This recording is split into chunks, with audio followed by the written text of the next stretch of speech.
படத்தினுடைய ஷூட்டிங்ல 6:30 மணிக்கு ஷூட்டிங் முடிஞ்சாச்சுன்னா கியூல நின்று அவர் கூட போட்டோ எடுப்பாங்க ரசிகர்கள்.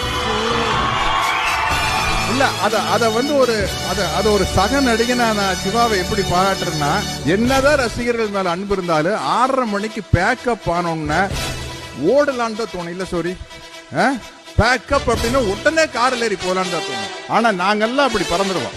அவரை பார்த்து தான் வந்திருக்காங்க ரசிகர்கள். 6:30 மணிலிருந்து 2 மணி நேரம் தனித்தனியா போட்டோ எடுத்துட்டு நாங்க தங்கி இருக்கிற ஹோட்டல்ல, காரைக்குடியில் ஒரு ஹோட்டல் தங்கி இருந்தோம். அங்க போய் நாங்க சேர்ந்து நானும் டைரக்டர் எல்லாரும் சாப்பிட்டுருவோம். சாப்பிட்டு முடிச்சதுக்கு அப்புறம் சிவா வருவாரு. பொறுமையா அத்தனை பேர் கூட போட்டோ எடுத்துட்டு, நானும் அப்படி எடுத்த காலம் உண்டு. நாங்க என்ன செய்யணும்னா, ஞாயிற்றுக்கிழமை வாரத்துக்கு ஏதோ ஒரு நாள் செட் பண்ணிக்குவோம். காலையில இருந்து அன்னைக்கு ஷூட்டிங் வச்சுக்காம. சிவா அப்படி இல்லை, ஒரு அவுட்டோர் ஷூட்டிங்ல 6:30 மணிக்கு ஷூட்டிங் முடிஞ்சு அதுக்கப்புறம் ரசிகர்களோட போட்டோ எடுத்தது கிரேட். இப்ப அவருடைய